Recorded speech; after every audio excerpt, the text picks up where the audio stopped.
नमस्कार, बहुत स्वागत है आप सभी का। आपके साथ मैं हूँ नलिनी पांडे और मेरे साथ मौजूद हैं बहुत ही ज़्यादा मशहूर पूजा भाटिया एस्ट्रोलॉजर, जो कि जितनी भी भविष्यवाणियाँ करती हैं वो सारी सच साबित होती है। इसीलिए आज हम इनको एक बार फिर से लेकर आए हैं। 2026 साल कैसा रहने वाला है इसके लिए। तो ओवरऑल बताएं 2026 का साल कैसे रहने वाला है सभी के लिए? देखिए 2025 में लोगों ने बहुत ज़्यादा प्रॉब्लम्स देखी क्योंकि मंगल का साल था। अब अगर हम 2026 का टोटल कर रहे हैं तो वो एक नंबर पे आ रहा है, सूर्य का नंबर है। तो ओवरऑल 2026 आप देखिएगा न्यू अपॉर्चुनिटीज़ लेकर आएगा, क्योंकि अगर हम न्यूमरोलॉजी के साइकिल के हिसाब से देखते हैं 1 to 9 साइकिल आता है, तो 9 साइकिल अब 2025 में ख़त्म हो गया एंड 1 to 9 का साइकिल फिर से शुरू होने वाला जी। है। तो लोगों को इस साल नई अपॉर्चुनिटीज़ मिलेंगी, हर क्षेत्र में बहुत पॉजिटिव दिख रहा है, क्योंकि देखिए सूर्य का साल है तो डेफिनेटली एक नंबर नई अपॉर्चुनिटीज़ लेकर आएगा आपके लिए, आपके विवाह के लिए, आपके संतान प्राप्ति के लिए, इवन जॉब और बिजनेस में भी आप देखिएगा बहुत नए प्रोजेक्ट्स, नई ऑप्शंस आपको देखने को मिलेंगी 2026 में। बिल्कुल। ऐसा भी कुछ हो सकता है कि 2026 में किन्हीं लोगों के लिए वो साल अच्छा नहीं रहने वाला है, तो वो क्या उपाय कर सकते हैं? जैसे जिसका रिलेशनशिप नहीं अच्छा चला 2025 में, जी, उनको क्या उपाय करना चाहिए 2026 में कि बेहतर रिश्ते हो सकें? देखिए 2026 की शुरुआत अगर हम देख रहे हैं ना, 1 जनवरी 2026 जो है त्रयोदशी तिथि है, प्रदोष का व्रत है, जो महादेव का दिन माना जाता है। तो जिन लोगों के रिलेशनशिप में बहुत दिक्कत आई है 2025 में, 2026 की शुरुआत यदि वो प्रदोष के व्रत से करते हैं तो उनके रिलेशनशिप्स अच्छे होंगे, चीज़ें बहुत पॉजिटिव होंगी। साथ ही आप शिव पार्वती के मंदिर जाएं, इस दिन हो सके तो आप प्रदोष का व्रत ज़रूर रखें। और देखिए इस साल का जो राजा है वो गुरुदेव बृहस्पति है, और बृहस्पति जो होते हैं विवाह के कारक होते हैं, संतान सुख की प्राप्ति के कारक होते हैं। तो आप देखिएगा कि इस साल अगर आप जितना हो सकेगा बृहस्पति भगवान के मंत्रों का उच्चारण करेंगे, ओम नमो भगवते वासुदेवाय नमः, या फिर सूर्य का अगर हम न्यूमरोलॉजी वाइज भी देखते हैं तो एक नंबर सूर्य पे आता है। सूर्य को जितना आप जल चढ़ाएंगे आपकी ज़िंदगी में उतनी ही तरक्की और नए रास्ते खुलते जाएंगे। बिल्कुल पूजा जी। और कई बार क्या है, लोग अभी शादी करने से डर रहे हैं और जी 2025 भी उन्होंने मिस कर दिया। जी क्या 2026 अच्छी अपॉर्चुनिटीज़ लेके आएगा कि 2026 में शादी करना बहुत बेहतर होगा उनके लिए? जी बिल्कुल, देखिए 2026 शादी की अपॉर्चुनिटी डेफिनेटली लेकर आएगा। मंगल का साल था, बहुत एग्रेशन था इस साल 2025 में, लेकिन 2026 जिस तरह से सूर्य का साल है और इस बार हमारे गुरुदेव बृहस्पति जो हैं वो भी अतिचारी हैं। तो अगर आप देखिए मिथुन, कर्क और सिंह राशि में ये इस साल गोचर करने वाले हैं, तो इन 3 राशियों की किस्मत खुलने वाली है और विवाह के बहुत अच्छे योग बनने वाले हैं, मिथुन राशि के, कर्क राशि के और सिंह राशि के। साथ ही हम मकर की भी बात करते हैं कि मकर राशि में भी विवाह के अच्छे योग बनेंगे, धनु राशि में भी विवाह के अच्छे योग बनेंगे और कुंभ राशि के भी विवाह के बहुत अच्छे योग बनेंगे इस साल। बस इस साल आपको एक चीज़ का ध्यान रखना है कि क्योंकि सूर्य का साल है, आपको अपनी ईगो बहुत ज़्यादा कंट्रोल में रखनी है। ईगो की वजह से बहुत ज़्यादा रिलेशनशिप में इश्यूज आ सकते हैं इस साल। क्योंकि पति पत्नी हैं जो कॉम्पिटिटर्स नहीं हैं, वो लाइफ पार्टनर्स जी हैं, वो एक दूसरे का साथ दें, प्यार से रहें तो काफ़ी जीवन बेहतर हो सकता है। जी हमने शादी की बात करी, इसी प्रकार से कई लोग हैं जो कई जातक हैं संतान प्राप्ति के भी योग का इंतज़ार कर रहे हैं कि क्या 2026 में संतान के लिए बेबी प्लानिंग करने के लिए ठीक रहेगा? जी, बहुत अच्छा साल है, क्योंकि देखिए राजा ही बृहस्पति हैं और गुरुदेव बृहस्पति जो होते हैं संतान सुख की प्राप्ति के लिए कुंडली में बहुत इंपॉर्टेंट प्लैनेट माने जाते हैं। तो डेफिनेटली ये साल फैमिली प्लानिंग, फैमिली एक्सपेंशन के लिए बहुत ही शुभ है। जिस तरह से मैंने बताया कि हमारा मिथुन, कर्क और सिंह राशि के लोग हैं जो भी, और या फिर जिन लोगों की कुंडली में पंचम भाव में ये राशियाँ पड़ती हैं, उनके फैमिली एक्सपेंशन के, प्रेगनेंसी के, चाइल्ड कंसेप्शन के बहुत स्ट्रॉन्ग योग बन रहे हैं इस साल में।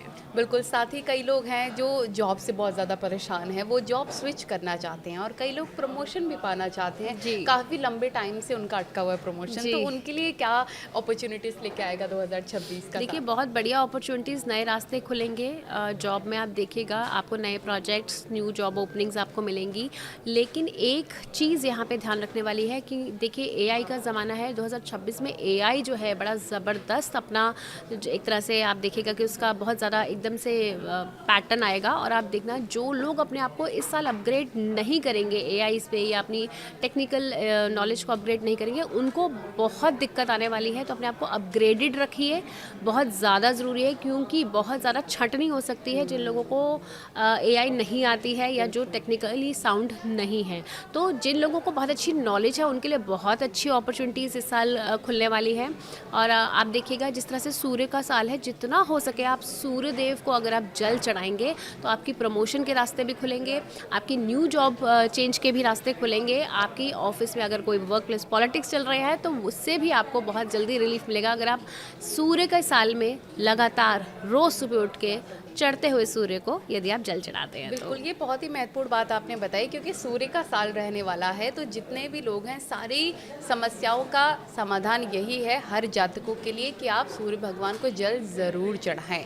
और अगर हम स्वास्थ्य संबंधी समस्याओं की बात करें, अभी आप देख रहे हैं बहुत ज़्यादा वर्स कंडीशन में पोल्यूशन आ चुका है, सांस लेने में तकलीफ हो रही है। एक दौर में कोविड भी आया था, महामारी आई थी। क्या ऐसा कुछ हमें 2026 में देखने को मिलेगा, हेल्थ रिलेटेड इश्यूज? बिल्कुल देखने को मिलेगा। देखिए 2026 में हेल्थ रिलेटेड प्रॉब्लम्स बहुत आ सकती हैं लोगों को, क्योंकि देखिए एक तो हमारा एनवायरमेंटल पॉल्यूशन बहुत ज़्यादा बढ़ गया है, दूसरा किसी टाइप का वायरस 2026-27 में भी आ सकता है, जहाँ पे आप देखेंगे कि पहले तो कोविड के टाइम में ना लोग कुछ दिनों में मरते थे, लेकिन 2026 और 27 में कुछ ऐसा वायरस आ सकता है जिसमें आप देखेंगे कि कुछ घंटों में लोगों की मौत होगी।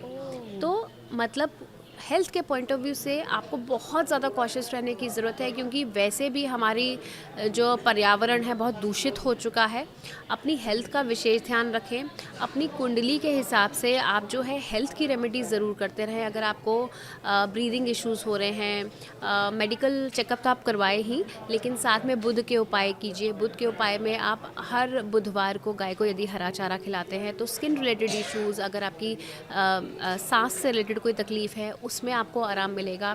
साथ ही अगर आपकी बोन्स में विटामिन डी की डेफिशिएंसी है, आप विटामिन डी के कैप्सूल्स वगैरह जो भी आप मेडिकल ट्रीटमेंट करवा रहे हैं, उसके अलावा ज्योतिष उपाय में आप सूर्यदेव को नियमित रूप से जल चढ़ाएंगे तो आपकी आई साइट भी अच्छी रहेगी, आपकी हेल्थ भी अच्छी रहेगी, आपकी बोन्स भी स्ट्रॉन्ग रहेंगी। इसी तरह से जुपिटर, लीवर संबंधित जितनी भी समस्याएं हैं, अगर आप जुपिटर प्लैनेट का उपाय करते हैं, थर्सडे आप मंदिर जाते हैं, वहाँ जाके दिया जलाते हैं, तो लीवर संबंधित, पेट संबंधित जितनी भी समस्याएं हैं वो आपकी धीरे धीरे ठीक होनी शुरू हो जाती है। हमने 2025 में पूजा जी देखा कि हार्ट रिलेटेड बहुत ज़्यादा प्रॉब्लम्स हुई और हार्ट अटैक से बहुत ज़्यादा मौतें हुई थी जी। तो क्या उपाय ऐसे भी हो सकते हैं कि हम अपने दिल का खास ख्याल रख सकें, क्योंकि हम पूरी कोशिश करते हैं, एयर क्वालिटी इतनी ज़्यादा ख़राब है, जो नॉन स्मोकर्स हैं वो भी स्मोकिंग वाले जोन में आ चुके हैं क्योंकि उनके लंग्स पोल्यूटेड हो रहे हैं। तो हार्ट का अपना कैसे ध्यान रखें? देखिए हार्ट ज्योतिष में सूर्य जो है हार्ट को रिप्रेजेंट करता है, आई साइट को रिप्रेजेंट करता है, चौथा भाव जो होता है हमारा कुंडली का वो ज्योतिष में हार्ट को रिप्रेजेंट करता है। तो आप देखिए सूर्य के उपाय कीजिए, जैसे कि मैं बार बार बोल रही हूँ सूर्य का साल है, सूर्य देव को जितना जल चढ़ाएंगे आपके लिए उतना अच्छा रहेगा। आप अपनी रेगुलर एक्सरसाइज, अपना जो डाइट चार्ट है वो तो आप डेफिनेटली 100% फॉलो कीजिए, मेडिकल एडवाइस भी लीजिए, लेकिन साथ साथ ज्योतिष उपाय भी कीजिए, क्योंकि हर चीज़ का कुछ ना कुछ थोड़ा बहुत असर हमेशा होता है। मेडिकल अपना काम करता है, ज्योतिष अपना काम करता है। तो सूर्य देव के मंत्रों का उच्चारण पूरे साल अगर आप आदित्य हृदय स्तोत्रम का पाठ करते हैं तो आपकी हेल्थ भी पॉजिटिवली चेंज होती जाएगी और आप अगर कोई पुरानी बीमारी है तो उससे भी उभर जाएंगे। बिल्कुल, एक आखिरी सवाल आपसे लेंगे कि क्या उपाय हमें करने चाहिए कि कुछ नुकसान ना हो, क्या चीज़ें नहीं करनी है, क्या करनी है, कि आपने बहुत बेहतर तरीके से बताया, किन चीज़ों का ध्यान रखना है कि वो बिल्कुल नहीं करना है? देखिए इस साल जैसे मैं बार बार बोल रही हूँ कि सूर्य का साल है, अपनी ईगो को कंट्रोल में रखना है, ठीक है। अब पिछला साल मंगल का था, लोगों में बहुत एग्रेशन बढ़ा है, तो उस एग्रेशन को कई रिश्ते खराब हुए हैं, रिश्ते टूटे भी हैं। अपने एग्रेशन को कंट्रोल रखो, अपनी ईगो को कंट्रोल में रखो, क्योंकि 2025 में आप देखिए फिर से 2 की एनर्जी बार बार आ रही है, 6 भी आ रहा है, तो आप देखिए मून और शुक्र के नंबर आ रहे हैं इसमें। तो फीमेल्स को खास करके रिलेशनशिप को संभालना है इस साल, फीमेल्स को ईगो में नहीं आना है, क्योंकि ये साल जो है महिलाओं के लिए भी बहुत इंपॉर्टेंट है। महिलाओं से संबंधित बहुत सारी घटनाएं आप देखेंगे इस साल, अच्छी भी और बुरी भी। और अगर मैं रिलेशनशिप की बात खास करके करूं तो महिलाओं का अहम रोल रहेगा रिलेशनशिप को बनाने में भी और बिगाड़ने में भी। तो ओवरऑल आपको सब जो नहीं करना है उसमें ईगो को अपने कंट्रोल में रखना है और रिश्तों को अच्छे से संजो के रखने की कोशिश कीजिए 2026 और कोई गलत चीज़ सहनी भी नहीं है, बिल्कुल आपको, नहीं बिल्कुल सहनी है। बर्दाश्त नहीं नहीं, करना है बर्दाश्त आपको, कोई गलत चीज़- गलत आपके साथ कुछ हो रहा हो। औरतों को ये ना सोचें कि आपको ईगो में बिल्कुल रहना नहीं चाहिए, अपने रिश्तों को बना के रखना चाहिए, लेकिन अगर आपके साथ कुछ गलत हो रहा है तो उसकी आवाज़ भी ज़रूर उठाइए। बिल्कुल उठानी चाहिए बिल्कुल। आवाज़। आपको किसी भी तरह का अत्याचार, मेंटल फिजिकल टॉर्चर नहीं सहना चाहिए। मैं इसके बिल्कुल सख्त खिलाफ हूँ। बिल्कुल पूजा बट जी, अपनी सेल्फ रिस्पेक्ट मेंटेन करके रखनी बिल्कुल चाहिए। सबसे प्रथम वही है एक महिला के लिए। आपने सारे सवालों के जवाब दिए और बहुत ही महत्वपूर्ण जो आपने उपाय बताए हैं वो सभी को करने की ज़रूरत है, जिससे उनका साल 2026 जी। बहुत ही बेहतरीन होगा। बहुत बहुत शुक्रिया आपका आने के लिए, महत्वपूर्ण जानकारी के लिए।